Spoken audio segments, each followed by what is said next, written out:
is yes. Factual information, that remains to be seen. That's never stopped us before. Morning. Welcome back to Soccer Made Important. It's Tuesday, July 17th, and we're coming off the back of one of the most bizarre games, certainly of the Timbers MLS era. And got another game to preview coming up tomorrow, so we're going to get right to it. This is Mao speaking. Kelly McLean is here as well, back from his vacation. What's going on? Not much. Just excited to kind of have some stuff to talk about here. We got a full show, plenty to get after, and maybe even a disagreement between you and I a little bit, which is rare, but good. I think so. I think there is a disagreement, at least in terms of the practical use of a certain formation or not. We'll get back to that in regards to the second half of Saturday's game. Just quickly, this is the North American Soccer Network. We're happy to be here.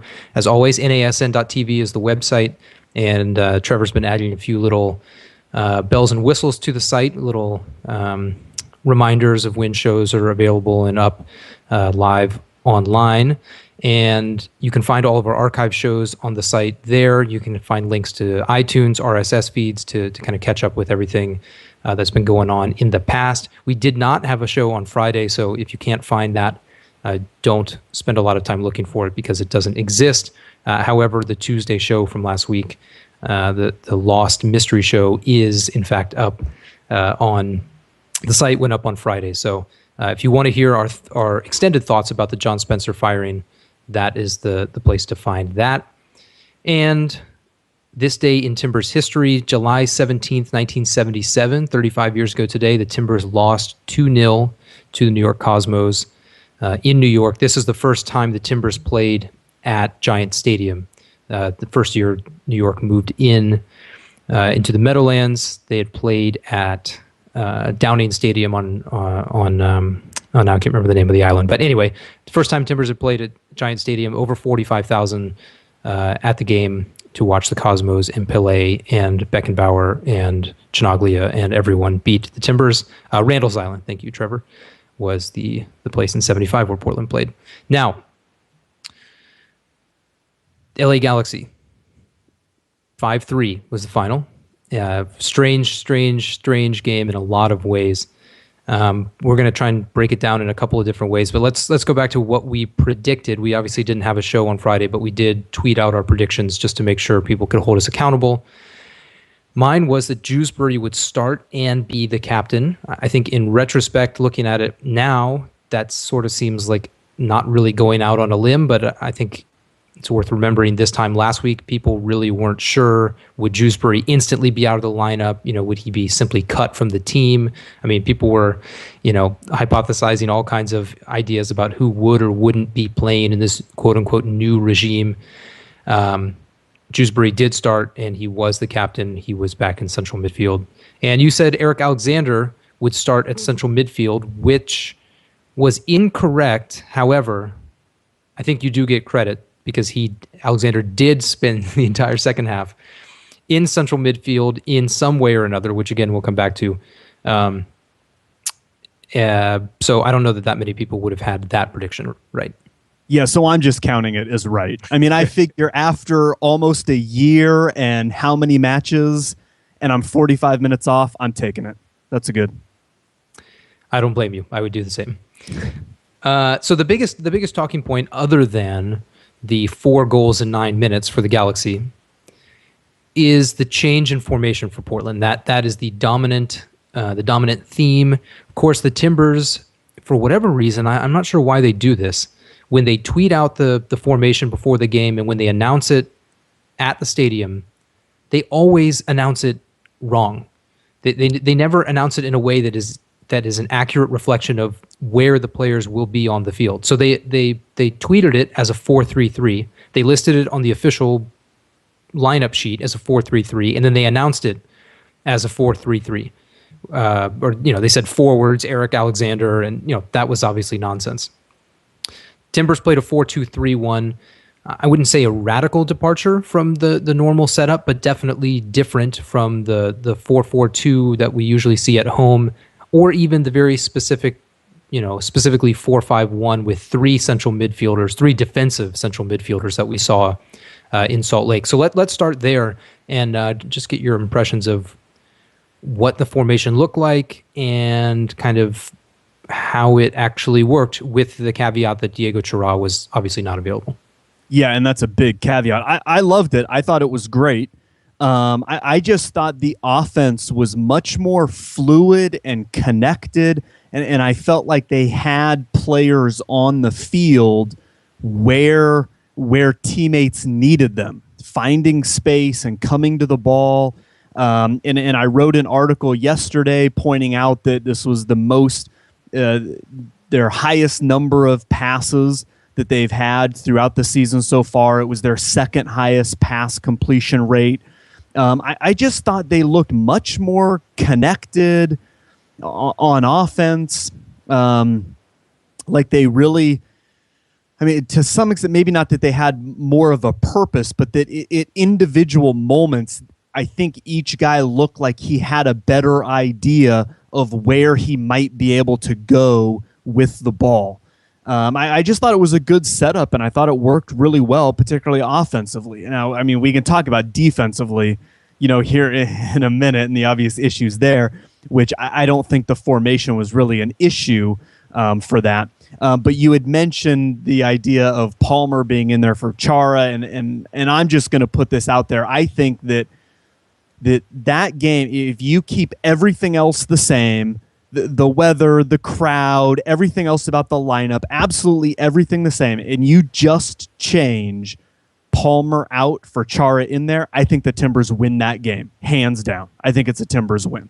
I think Palmer was early on. I don't think he caused a lot of problems later in the half, but I think there were a couple of key moments early on that just sort of messed a bunch of other things up.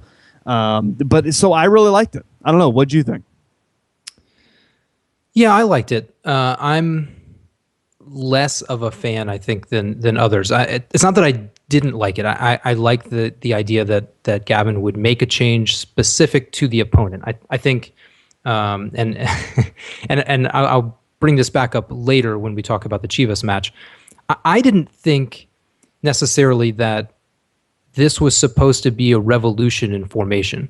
I thought that this had more to do with the specific opponent, that Chara was out, so that they were gonna need to sort of reinforce that area where maybe he can do the job, not necessarily of two players, but where he's just more effective winning the ball, doing things with it when he has it. So I think that's part of it. And then the other thing is that the team they're playing, so they're basically the Galaxy introducing Landon Donovan and Robbie Keane into that area between the deepest defensive midfielder and the back line. That's who's running in that area. And I think Gavin saw that, as most managers do, and say, oh no, we've got to do something to react, to try and take preventative measures to try and keep them off the ball. And if you look at the quotes from Gavin in the post-game press conference, if you can get past the parts where he blames himself, it's kind of all about how those two guys had terrific games, and they were able to run in and get into spaces that really bothered the Timbers, and specifically, as I mentioned, into those spaces between the back, so we'll say central two, and the two of Jewsbury and Chara. So I think that was more the plan than necessarily a long-term change to this formation. I thought that offensively it did look pretty good, but I also think that in the sort of overall scheme of the game, that the stats are a little bit misleading. I mean, what team that's losing by 3 goals doesn't have tons of possession at the end of the game? The Galaxy made, I mean, after that little stretch where, so what was it, the 30th minute or 25th minute, whatever it was, when they got their, I guess it was the 25th minute or so, when they got their 4th goal, they had an hour left where they were up by 3 or 2 goals for the remainder of the game. At no point did the Timbers cut it to 1. So they're just ceding ground all the time. and just doing what they can to try and keep the ball out of the net, which they completely did. The 2 goals after that came, one directly on a free kick and the other from a rebound from a free kick. So they successfully did what they were trying to do, which was just sit back as deep as possible and just prevent run of play goals. So I think it's important that the Timbers had those stats, the most passes, the great percentage in passing percentage, but the Galaxy weren't really challenging balls, especially in the midfield after the sort of half hour. They were just kind of giving the Timbers opportunities to do what they wanted until they got to the 18-yard box, and then they sort of shut things down. So to me, it was impressive. It was good. I mean, the Timbers didn't have to be as good as they were given all that space, but I think that had more to do with the stats at the end of the game than some sort of spectacular output by the Timbers that somehow just slightly managed to lose by 2 goals. I mean, it just, the defensive issues aside, I thought the offense was good, but I thought it looked a lot like when we've seen good spells of offense in the past. I didn't think it was significantly different apart from a reduction in attempted sort of crosses, open play crosses. That number was low on the stat sheet, which I don't have in front of me anymore. But compared to some of the other games, where they've had 20 or something open play crosses, and I think they had maybe 10 or something like that. So it was a different approach, and it worked. But I'm a little bit wary of saying that it worked specifically because the Timbers did something that really disrupted the Galaxy, as opposed to the Galaxy being ahead by 3 goals after half an hour and saying, well, we can give up 1 or 2 goals as long as we don't lose, then it's fine.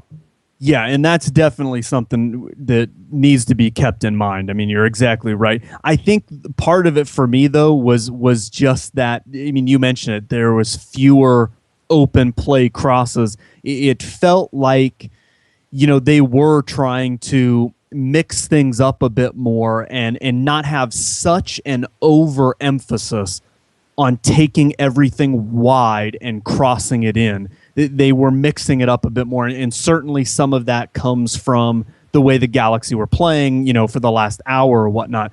But I think you could just see that the mentality was a little bit different. That guys didn't have to feel like they needed to force everything out wide. Somebody in the chat box said that they were free to play. Yep. And I kind of like that. I think some of the guys, you could tell, just didn't have the restrictions on them quite as much, and they did look a little bit more free to play. Now, that brings us into the second half, though, where there's a bit of a discussion about if, Palmer came off and Alexander goes into the center mid, and did they switch to a 4-4-2? Did they not? What happened? And I don't know. I asked Gavin yesterday specifically if they moved away from that in the second half, moving away from the 4-2-3-1. And he said his response was no, that Alexander came into the center of the park and he just sort of naturally pushes forward a bit more. And that, I think what he was saying was that Nagbe then sort of took a step up a little bit more. And that's why I kind of struggled asking Gavin that, because I wasn't really even sure, because to me it was just confusing. At times it looked like I would have agreed and said, yeah, they were in a 4-4-2 in the second half. But other times it kind of looked like a 4-4-1-1, and then other times it looked like a 4-2-3-1. And I think they were just with bringing Alexander into the middle, I think things tweaked a little bit like that. But you thought they were definitely in a 4-4-2. I did, and not necessarily that Gavin said, okay, guys, now we're playing 4-4-2. But I thought the need to score brought not only Alexander forward from... I mean, what we have to remember is that those 2 guys were set really deep, Jewsbury and Palmer. In the first half, they were set really deep. I mean, just basically right in front of the back 4.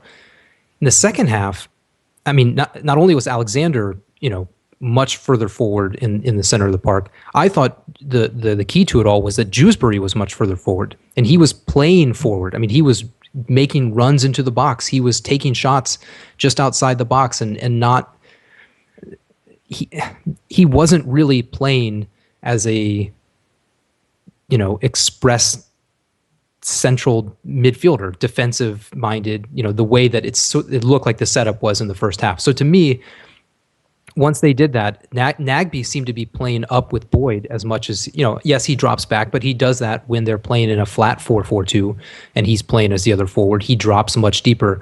I just thought that it looked much more, and I guess it doesn't matter on some level, but to me, it seemed like because they needed to score, everyone was pushing further up the field. And as a result, that's exactly why they ended up getting beaten in the end. For the last goal, to me, they were always going to give up a fifth goal, if not a sixth or a seventh. Now, they're kind of lucky they didn't, because that's what happens. You push everybody forward to try and get back into the game, and you leave yourself totally exposed at the back. And you could really see it, when Keane's running through the middle to get that, the fifth goal. Beckham sends the ball over the top. Richards is marking Franklin because Smith has gone past him, has overlapped.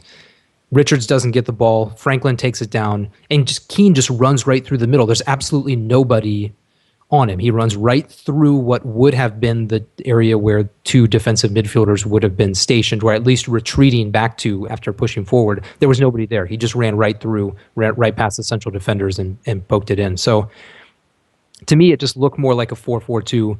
I guess it doesn't really matter. But I guess the other part of it for me was that it didn't seem any more like Boyd was playing by himself up top. It seemed like that Nagbe was really part of, if not a forward line, whatever you want to call it. He just seemed to be much more involved, much further up the field than he was as the sort of middle part of the three earlier in the game. I don't know that it makes any difference in terms of the outcome of the game, except for that exposing in the back that led to the fifth goal. Yeah, I think it's a little hard to tell because, like you said, they were pushing up. They were trying to get themselves back into the game. So things are going to get a little tweaked. And it's probably why it's sort of tough to tell at times exactly what they were doing. But like you said, it doesn't exactly matter. But to keep things moving here, because we got a lot to talk about, we got to touch on Palmer. And I mentioned him earlier. I'm sort of at a loss for words. I was just blown away by that first David Beckham goal. It was such a lack of awareness and understanding. And I think this is why Gavin made the comments about, he's going to take some of the blame because perhaps he didn't do a good enough job in the preparation of explaining the roles that guys had, whether it was offensively or defensively. But I'm not buying it because Paul, you've got Donovan and Keane up top, and Mascara and Horst are marking up on them. And they're going to drop back, and that's where Jewsbury and Palmer can help out. They can drop themselves so that they can kind of pinch, so that you've got guys on both sides of Keane and Donovan. But also, if those two guys pull way back to try to come back to get the ball, your two center defenders don't have to get sucked all the way out with them. You've got Jewsbury and Palmer there. They're going to pick them up for a minute and deal with them and then pass them on to Horst and Mascara. And Palmer just completely, I don't know if he forgets, if he doesn't understand, if he doesn't recognize the situation, but he's clearly just supposed to pass Donovan on to the two center backs who have nobody to mark up on. Jewsbury and Palmer are doing exactly what they need to do. They're putting pressure, no matter how far back Donovan and Keane go to get the ball. Jewsbury and Palmer put pressure on him. But as soon as they make a run back upfield, they need to leave them and pass them on to Horst and Mascara, who are the two guys who are actually supposed to be marking up on them. And Palmer stays with Donovan for some inexplicable reason. But he didn't stays with him. He only went halfway. He only started going with him and then didn't even stick with him. And yeah, I think he just recognized after about 4 steps, oh, yeah, that's right. Those two guys behind me, Horst and Mascara, they're not marking up on anybody. This is their guy. I'm supposed to let him go through, and I'm supposed to go mark up on, oh, that guy, oh, he's taking a shot now. It's in the back of the net. Yeah. It was just, it was unbelievable. You can see him point to Alexander in the way that he used to point to other players when someone tried to pass him the ball. No, pass it to him over there. Get it. Send it over there. He's pointing to Alexander like, hey, man, get Beckham. He's right there. He's right next to you. And you can see Alexander like, wait, what? And sort of like take a step, and then, it's way too late, and Beckham takes a shot. Yeah, to me, that was exactly, I hesitate to say that goal is 100% Palmer's fault, but I'll say it. It 100% Palmer's fault. That is as bad of a recognition. And the thing that makes it even worse, and I know John Spencer is no longer the coach, but if it's his natural position, which is sort of what we were, of course his other natural position is right back until he completely sucks at it and has to move. But now that he's back at his other natural position of central defense or central, defensive midfielder, that he shouldn't have to be specifically told by Gavin Wilkinson, you need to pass that runner on and step out onto David Beckham so that he doesn't shoot from 30 yards. No one should need that specific instruction if that's where they're naturally playing, if that's the position where they feel most comfortable. That was bad, and he was bad in general. And there was, I also want to point out, there was a moment a few minutes before that when I forget who it was that came streaking down through the middle of the field, and I think Donovan played him a ball, and I forget who it was, but he was wide open inside the 18 all alone, and he just pulled it a little bit to the left. And Jimenez, I think, yeah. Okay, and he came cruising down the middle of the field, and Palmer didn't have a clue that this guy was making, at least a 20, 25-yard run behind him, unimpeded. And I looked at those two plays in particular when I made that statement earlier that if Chara were in there, and we all know he couldn't have been, but if you had simply replaced Palmer with Chara, I don't think either of those two plays happen, and I think the rest of that game plays out completely differently, and the Timbers win it. And maybe that's a little over the top, maybe that's too much, but I just don't get it. I don't think Palmer, and I think a lot of people don't think Palmer should be in there. Not just now, not just because of the Galaxy game, but because of previous games. And I'd be shocked to see him in the starting lineup. Certainly Wednesday, perhaps ever again, although Chara's going to continue to get some yellow cards, so maybe he comes in again. I don't know, but he certainly has not been playing well, and he didn't play well at training yesterday either. I just think, I don't know. I can't imagine that we're going to see too much more of him. I agree. Now, we should also talk about David Horst, who is the designated whipping boy for some reason this week, apart from Palmer, who I think it's unanimous. I don't think anybody's sort of discussing that. It's just sort of understood situation. But I think the Horst thing, and I want to briefly mention Richards/DK too before we move completely on from this game. Horst didn't have his best game, and he's had a few games in the last couple of games that weren't his best game. But he's also had some quite good games in the last few. The Seattle one in particular, not just the goal, but he played pretty well, and I thought he played well against San Jose as well. He's getting absolutely crushed. People saying they don't ever want to see him on the field again. Why did the Timbers even have him? And to me, that's absolutely ridiculous. Yeah.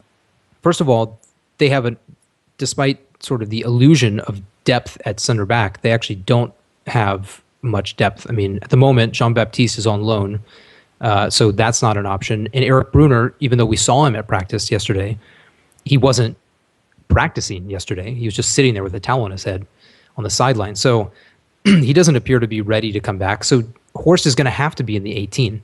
So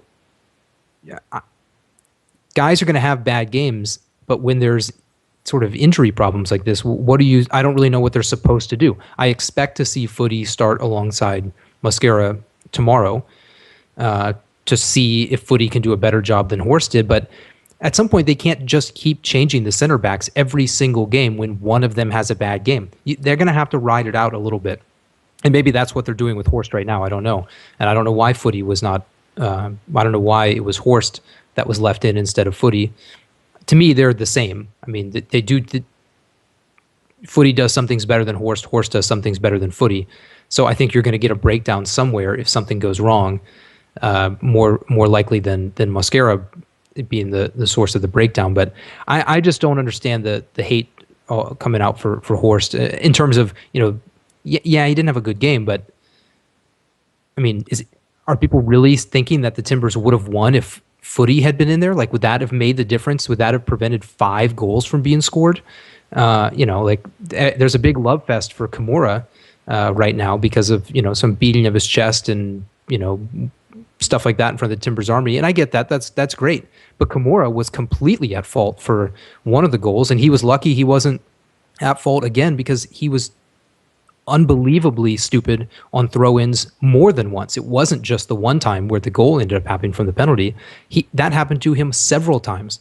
So, I mean, I'm not sure that means he's only to blame for the loss. I just think it's unwise to basically say this one guy is the reason the Timbers gave up 5 goals. I mean, there was a lot of blame to go around in a lot of places on multiple fronts, not just on David Horst. Yeah, I think sometimes people just get a single play or 1 or 2 plays or images stuck in their head, and that's what they remember about the entire game is just these 2 times that you messed up. Let me ask you this, Horst, the times that you recall, like specifically Horst messing up, like where was it? I don't remember anything specific about him completely messing up. Okay. I thought he was one of the defenders on the field who were part of the team that gave up 5 goals. I didn't think he had glaring. I don't remember, and maybe I just haven't watched the replays enough, but I don't remember having a situation like Palmer's where I can specifically say this is exactly what Palmer did or didn't do, and this is what resulted. To me, with Horst, I don't have that. Maybe there was something, I don't know. I see a lot of people commenting about the 2 times that Donovan went around him, particularly in the first half. Both of them in the first half, I think. One resulted in the goal, the first one to Robbie Keane. Out on the sideline, Donovan did a little shimmy shake. Horst was coming in to body him up, and Donovan kind of backed off and let Horst fly by a little bit, took the ball, crossed it in. Keane finished it. And almost an identical situation happened on the other side of the field. And one of the reasons that I said previously that I think Horst is the better defender, when you talk about Horst, Footy, Brunner all sort of being on the same level, that I think Horst is probably ultimately the best of those, is because Horst tends to make his mistakes where you want a defender, a center back, to make a mistake, which is as high up the field as possible. If you look at that, he's 25 yards out from goal, right on the sideline. If your center back is going to make a mistake, that's where you want it. Now, in that particular instance, nobody else, no thanks to Stephen Smith, who didn't, for some reason, want to go close down Donovan as he was heading in towards the near post, you've got more chances to stop things. If you think about the last time Footy made a mistake, it was in Colorado when Colorado's coming down the side, they're on the end line looking to cross it in, and Footy inexplicably goes back and holds Perkins' hand while he leaves his man all alone at the top of the 6-yard box. Now there's nothing you can do. What I seem to remember most of the time about Horst is when he makes a mistake, it's 20 yards out from goal. It's 25 yards out from goal. And if he's going to make a mistake, that's the place to do it. So go ahead. I just don't have as big a problem with Horst. I think he plays really well back there. And like I've said, of those three, I think he's the best. And I think he should be probably that long-term fit to stand in there with Mosquera. Yeah, and maybe this is a lame excuse, but I'm sorry, that was Landon Donovan's 100th MLS assist. Like, it's not like David Horst was beaten by some dopey backup, so-and-so. I mean, it's not like that's an easy task. And I just, I mean, it doesn't really matter, but to me, it's kind of like saying, well, if Mosquera had been there instead of Horst, like if they'd been on opposite sides, well, he definitely would have stopped him. But Horst totally screwed it up because Horst isn't any good and he needs to be out. And I never want to see him in the team again. It's like, that's ridiculous. Mosquera would have been beaten exactly the same way by Donovan, who's the best American player in MLS. I mean, it's that simple. Now, again, that's a little bit of a cop-out, but I don't know. As far as Richards goes, I thought this was. Hang on 1 second. Let's go back 1 second because I want to point out something else. I want to tag off what you said about Kimura. Oh yeah. So he's getting tons of love because he pointed to the badge or pounded his chest or something. That's great. That's awesome. That should not, though, cloud people's memories and make them forget that he caused the penalty and he drew the foul that David Beckham put in on that free kick. I mean, if you want to complain about somebody, you can do that. But you can't just say that because the guy pointed to the badge, we're forgetting about him. But Horst gets abused 25 yards out from goal by perhaps the greatest American player ever, and he should never play again and be off the team. I just don't quite get it. So anyway. Kimura gets a little bit of a skate too because of between he and Al Hassan, he got his foot out first and poked the ball in. If Al Hassan pokes that in, I think Kimura gets a little bit more hate because people don't say, well, he did score at least, so he made up for one of the, sort of. I mean, it was a heads up play. It was a good play, but Al Hassan could have just as easily. He basically cut in front of Al Hassan to, to poke it in, which is completely fine. But no, I agree with that completely. As far as Richards goes, I was happy to see him make his MLS debut. Of course, he did play against Cal FC, so it was not his first team debut, but it was his first league game. And I thought this was the real signal that there's no point in having Bright DK back. I think DK is fine. He's nice. He plays hard. He's a good second division level player, maybe even a very good second division level player. But when they've got Boyd on the field, Nagby on the field, moving up to maybe he was a forward, maybe he wasn't, whatever. They've got Mwanga to bring in. They didn't even bring Faceto in, who was on the bench, and then they bring Richards in. Now, in fairness, he played on the left. He was not playing as a forward, but Gavin specifically said he brought Richards in because of his scoring touch. His finishing is good. He often scores in practice. He's a very good header of the ball. We didn't see that manifest itself quite as much in this game as we did in the Cal FC game, but those are the reasons. There's no Bright DK in that equation. I don't understand where he gets his time, and I know that there's a similar love fest for DK, and I get that with the history with the team and scoring double-digit goals and being with the team before MLS and trying hard and being nice. I get all that, and I don't think he shouldn't be on the roster. I don't know why. I don't understand bringing him back when they brought him back. It just, to me, there's no.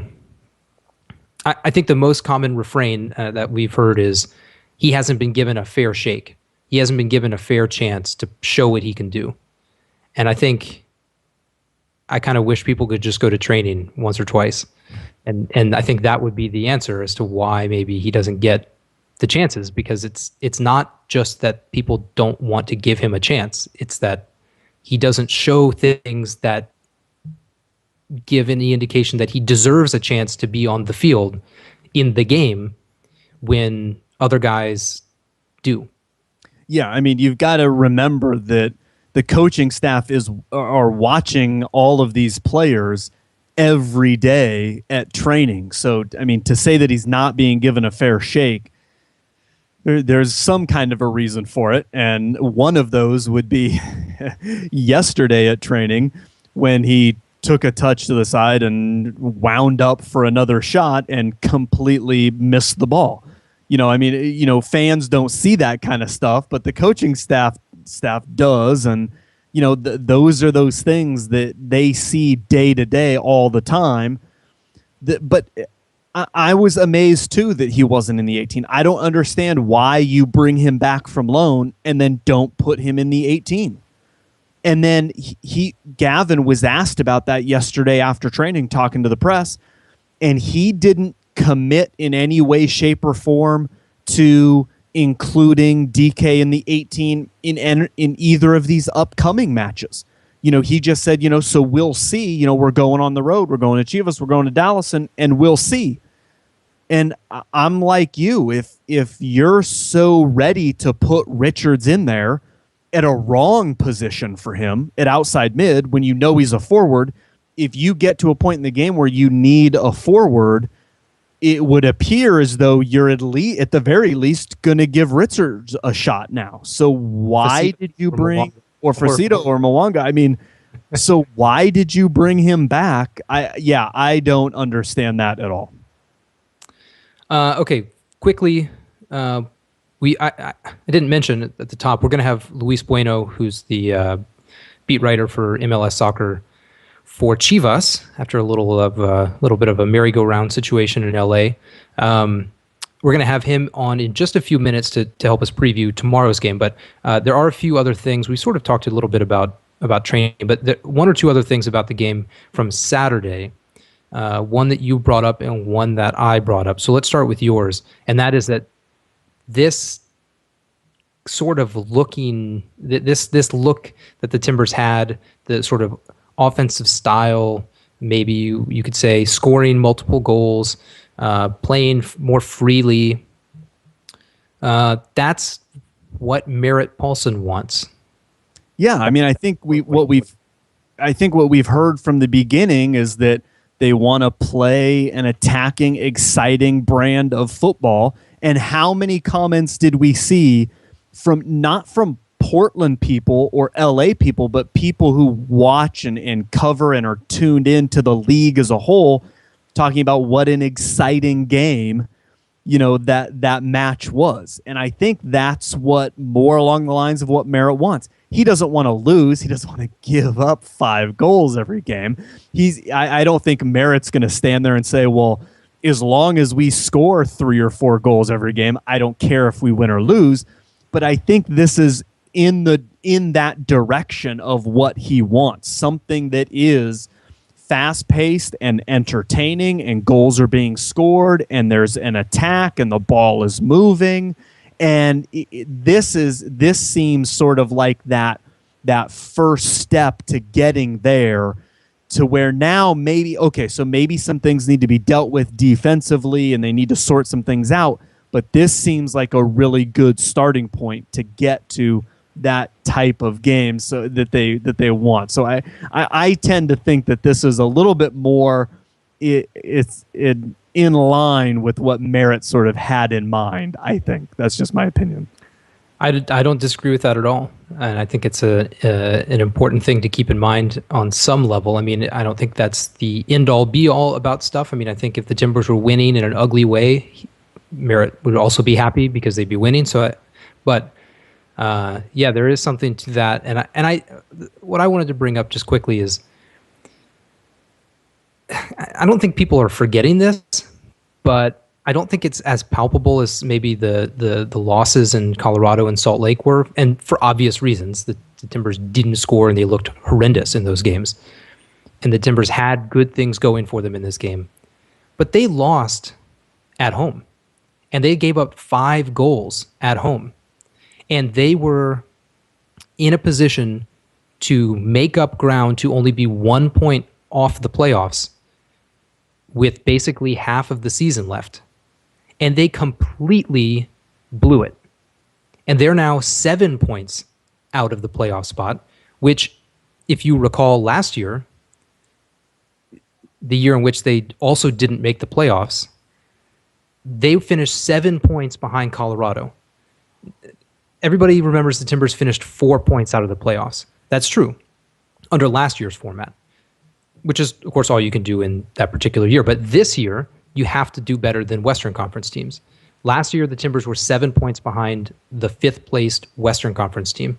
Right now, the Timbers are 7 points behind the 5th-placed Western Conference team. They can't. I just can't believe they completely blew it in a game that really mattered. I mean, that's again, we don't need to spend forever on it or any time on it. People can just think about it. We talked last Tuesday about the timing of the firing of John Spencer, and there are a lot of reasons why it was a good time to do it. Most of which you outlined about having more time to look for replacement and all that kind of stuff. But if this season still matters, they fired the coach before a home game that could have brought the Timbers within 1 point. The team they beat 3-0 at home last year, and a team in the Timbers that hadn't lost at home since April. Mm-hmm. They changed the coach, or they removed the coach, and they give up 5 goals, 4 of which are in 9 minutes. I mean, that is one of the worst defensive performances in MLS history in that 10 or 15 minute stretch. I mean, that was terrible. So I just think, there's a lot to think that the Timbers have to build from. There's a lot of questions to be asked about who might play in the future and where might they play and what kind of formation and the longer term impact of sort of the freeing of, the unchaining the shackles of of players and letting them more easily express themselves on the field. And I do think that's important. But in the immediate short term, the Timbers went from the potential of being 1 point out of the playoffs, which they say they're still aiming for, to being 7 points out of the playoffs. And Gavin has put 45 points on the board as the new target. Well, at the moment, the Timbers have 19. So they now have 16 games to get 26 points when they got 19 from the first 18. And they've lost there's only 7 home games left. So even if they win all of the rest of the home games, they still have to make up 4 more points or 5 more points to get to that number. This was a big opportunity missed to actually make this season matter. And we'll see what happens in the next couple of games, and we'll bring Luis here in just a second. But 2 against Chivas, 2 against Dallas. Those are the only 2 other teams in the West who have struggled as badly. You could say Colorado hasn't been great in the last month, although they beat the tar out of the Timbers in that stretch. But this is where it's all going to go down. I mean, like maybe people wouldn't have predicted they would beat the Galaxy, especially given the circumstances, but it was still right there, and they're ahead by a goal after 3 minutes at home. Usually when that happens at home, they figure out some way to at least get a draw or figure out a way to hold on. And to me, that was just a huge, huge opportunity loss that I think is just, that aspect of it, I think, is not really being focused on in lieu of all the sort of other many talking points about the game.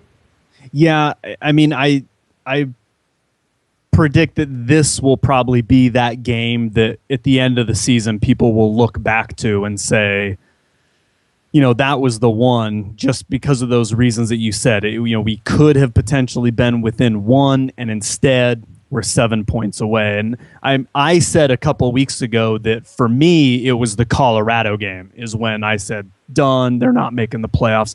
I think, though, this game will probably be the game that the majority of people will look back at the end of the season and say that. Well, let's take a little break here, and we'll bring on Luis Bueno to preview Chivas USA. We'll be right back in a minute.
Marathon expert, but more importantly, he is on the Chivas USA beat again, right? Is that right in saying you're back on the Chivas USA beat? Yes, I am back. Back on the Chivas USA beat, which is perfect because Timbers play Chivas USA tomorrow. Luis reminded us it is at 1 p.m. for reasons that none of us can quite comprehend. We won't spend too much time on that, but let's talk about Chivas. This is kind of a weird team. Hasn't scored a lot of goals this year, but also hasn't necessarily lost a lot of games recently anyway. What's the general feeling around Chivas right now? Well, I mean, they're still kind of, obviously trying to figure things out. And they have the Open Cup run, which ended at the hands of Seattle last week in the 4-1 loss up there. But they were able to take quite a few positives from that run. Mostly, the proving to themselves that they can win. They had 2 games that they won with goals in stoppage time. So that kind of shows that they do have this the character necessary to get results. Whether or not that can translate into league play now is the question. But players are saying the right things. They have to play with a lot of urgency. They have to take these games very seriously, and they can't afford to let points slip away, because obviously Portland and the Galaxy, they are all right there in the table, and that's their next 4 games. They host Portland, they have the Galaxy here on Saturday, then they go to Portland, and then their next game after that is against the Galaxy. So it's a very critical stretch, and they're talking about a lot of playing with urgency. So they're saying the right things. If they're saying the right things, do you get the sense that they really believe it, that they think that they can put a run together and get enough points to make the playoffs? I mean, the problem with this team is that they have not won consecutive games. I mean, once they did, but it's not really a winning streak. So they haven't really proven to themselves that they can go on a winning streak. They can do the right things, and they play well in stretches. but they haven't yet broken through. And I don't think until they do, I don't think they can say, that they can draw from confidence. They can just flip the switch and now all of a sudden they're going to win 3-4 consecutive games. I think what they're just trying to do is solve the attack, generate more goals, and hope that gives them confidence. And until that does, this is a team that could go either way, in my opinion. Let's talk about that attack a little bit. What's the story with Juan Agudelo? That he was not training yesterday, if I'm not mistaken, but I've seen tweets from him saying that he's on the mend. Where does he stand, and how does his presence affect that attack that really has only scored 11 goals this year? Yeah, remarkable. 11 goals in 17 games. Juan, I don't know that we're going to see him tomorrow. He did not train yesterday. On Saturday, he was out with the team, but he wasn't really running around. He was just kind of out there on the field. Obviously, when soccer players kind of have an injury, you tend to want to see them train hard and run hard and do all those things in training before they can even suit up. And we haven't seen that from Juan of late. Would not expect him to dress against Portland, and possibly maybe against the Galaxy, but I think a more realistic chance for him would be when Chivas visits Jeld-Wen on the 28th. But until then, it's going to be probably Juan Pablo Angel up front, and then I guess pick your poison. There's plenty of other players to pick from, but none of them have really shown a whole lot. Now, Luis, maybe the bigger news was that Oswaldo Minda is going to be out at least for a while with, I believe, dislocated shoulder. Is that right?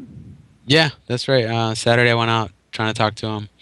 They told me he went in early, and then I seen him when I got to training on Monday. I seen him in the parking lot, just all kind of bandaged up. That didn't look good. And then Robin Fraser told us afterwards that Osvaldo had indeed dislocated his shoulder. We were supposed to find out at some point on Tuesday how long he might be out for. I gotta imagine he's not going to play a part in any of the next 2 games against Portland for sure. So Portland gets a little lucky in that sense. Osvaldo has been one of the better defensive midfielders this season. Remarkable that he has 8 yellow cards already this season, and we're at the halfway mark. So he was probably going to miss a couple of games on the stretch with the yellow card accumulations. But that's just the kind of player he is. You take the good with the bad. And certainly he provides a lot more good than bad. Sounds like Diego Chara. Question about the last game. Obviously, Chivas came from behind and won 2-1, had some second half goals, and Ryan Smith was really the catalyst with that. Does the game that happened, it's been a couple of months now, I think it was sort of at the end of April, does that game have any relevance to this one, or is it far enough away now that it's just a totally different situation? Yeah, there's some players gone from Chivas from that match. Heath Pierce is gone. Danny Califf now is in the back. You don't lose a whole lot there, but I think the biggest difference was you didn't have Juan Pablo playing in that match. And Chivas, for some reason, they've been better on the road than they have been at home. On the road, they have the 3 wins. 3 of their 5 wins have come away from home, and that was one of them. I think if anything, it could give them confidence that they've already beaten this team, and they had to come back to do so. So I think in that sense, they could take something away from that. But I think what they're focusing more on coming into this game is that Portland and Chivas are 1 point apart in the table, and a win for Chivas could really help kind of bury Portland and catapult Chivas up past Colorado and closer to the Galaxy for that 5th spot right now in the Western Conference. Well, Luis, how do you see this game going? We've got 2 teams that desperately both need points. You've got this strange 1:00 start time. Portland's got the turmoil, although Chivas, Minda's going to be out. How do you see this one playing out? Well, it's going to be a very interesting match from all those angles. Everything that you mentioned. The 1:00 start time, I don't think the players I talked to from Chivas, none of them are really happy about it. I think James Riley said he actually thought the same thing I thought, that it was a misprint, And as we're getting closer to this game, it turns out that it's not a misprint. It's indeed a 1 p.m. start. So you have that. And initially it seemed like it could be an advantage for Chivas, simply because it tends to be pretty warm here 1:00 in July, but looks like it's going to be in the mid 70s. So I don't think the heat will play a factor at all. I don't know. Portland's in such disarray. When they came down to play the Galaxy last month, and they just played very flat, boring match, and they were never really threatening at all.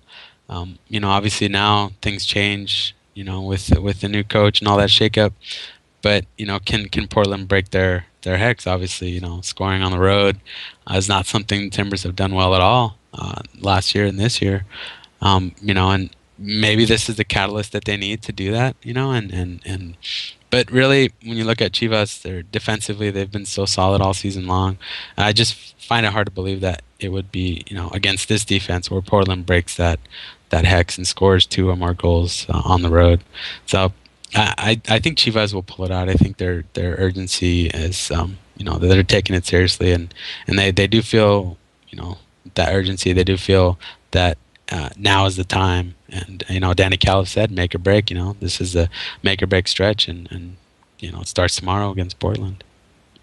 Well, it should be pointed out, I don't think the Timbers have even taken 1 point from games played at the Home Depot Center in their MLS existence. I think they've lost all the games against the Galaxy and Chivas to this point. Well, Luis, thanks very much as always, and good luck down there tomorrow with the early kickoff. Don't forget to go out there to the stadium early, and we'll check back with you again pretty soon, because these teams play again next weekend.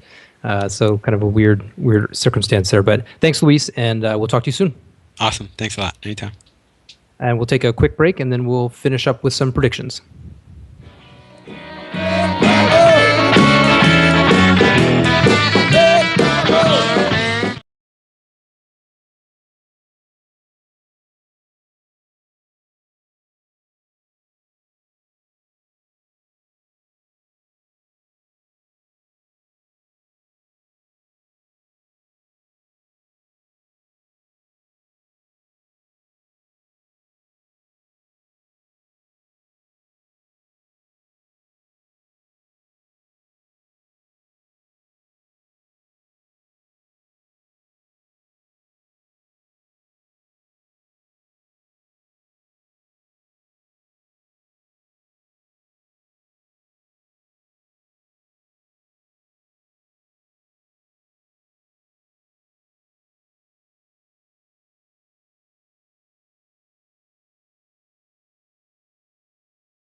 Why did you go away, baby? Okay, we're back. Thanks again to Luis. Very much appreciate his perspective as always, even if it has shifted now to Chivas. Yeah, interesting game coming up. I mean, the Timbers managed to find a way to lose when Chivas didn't have Agudelo anyway in the last game, although they did have Minda, who has been very good for Chivas. It was very good in that game, was good in the preseason game. So, yeah, it's a weird, in addition to the weirdness of playing 2 out of the next 3 games against Chivas, obviously the timing of the game is weird.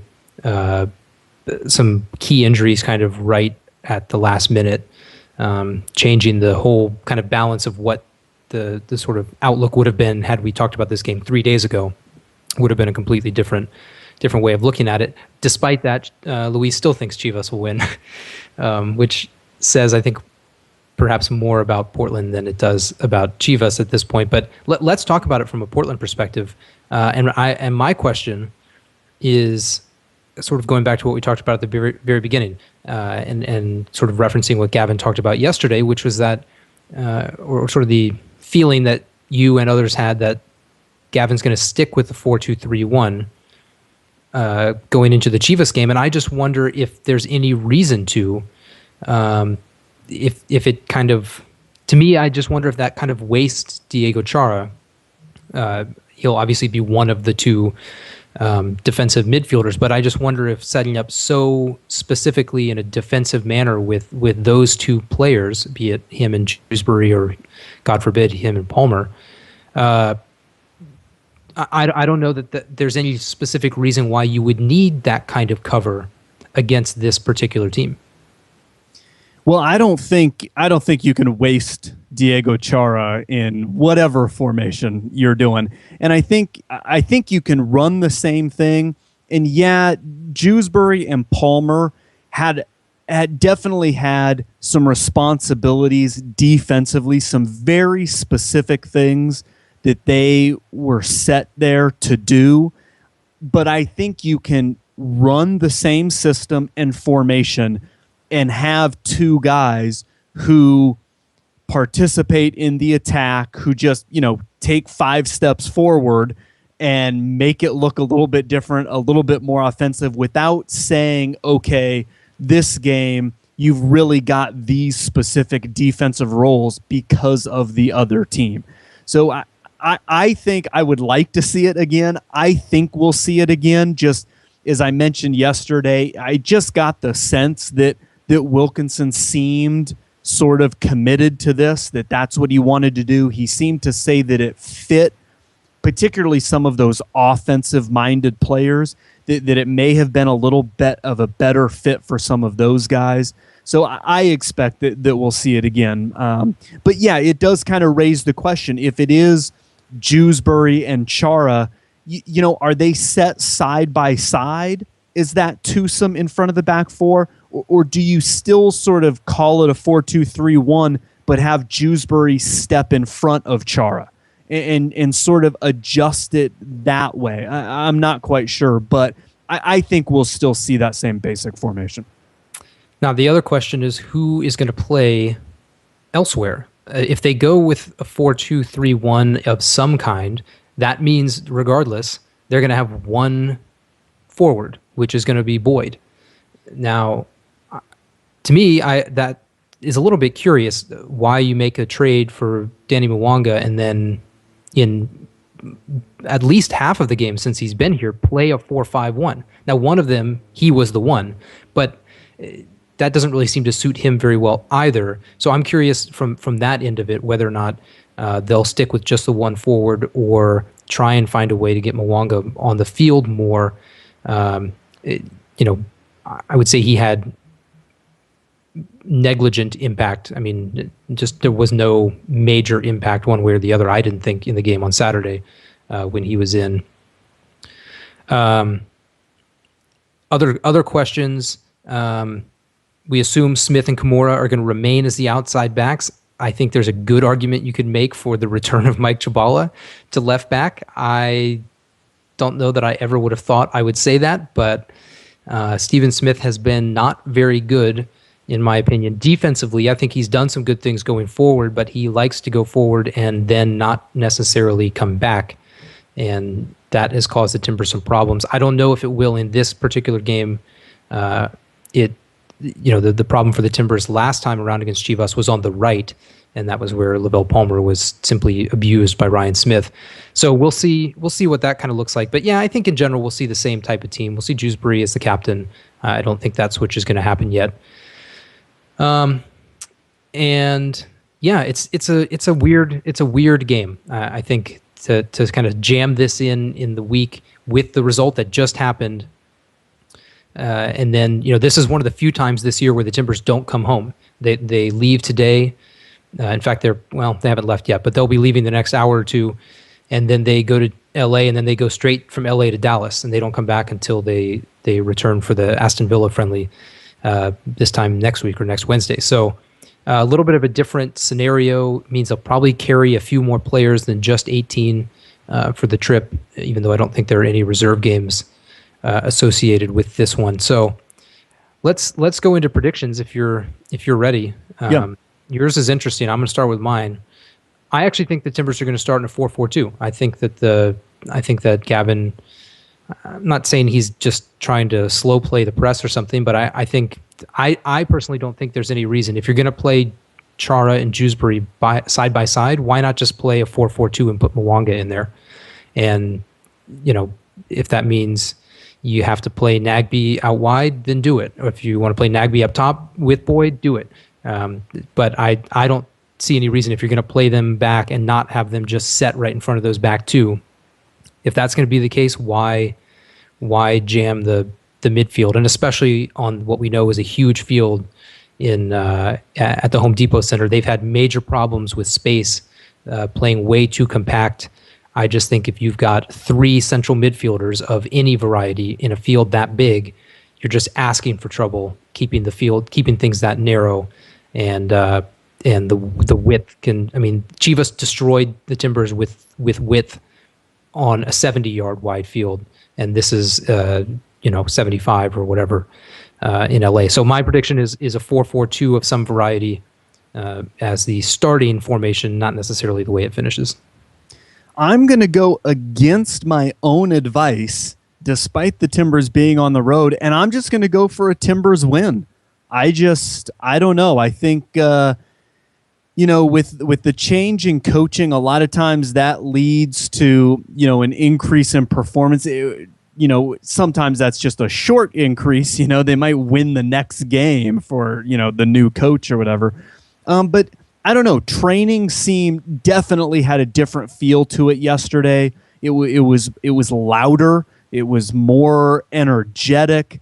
I don't know. I think some guys feel a little bit invigorated, perhaps. With sort of a difference outlook with the formation or what have you.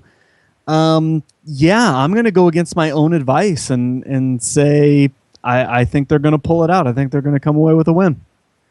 And Trevor has got the Timbers losing, which is a very safe bet, I think, just given the previous form and other circumstances.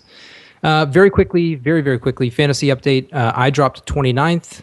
Trevor dropped to 47th, and you really dropped to 57th, back off the front page. I know. So we miss you, but I'll be back soon. You'll be back soon. MD88 Keys still in first, SLC, PTFC, FTW in second, and Rockin' the PDX in third. So game tomorrow, 1 p.m. I think it's on Root Sports down at LA, or at Chivas in LA. And we will be back on Friday afternoon at 3:30. And that will be a chance for us to review what happened against Chivas, start looking ahead to Dallas, and try and make sense of things as they change with Gavin Wilkinson in charge of the Timbers. So until then, this is Mao. And this is Kelly. We'll see you again on Friday. Speak to you then. Back.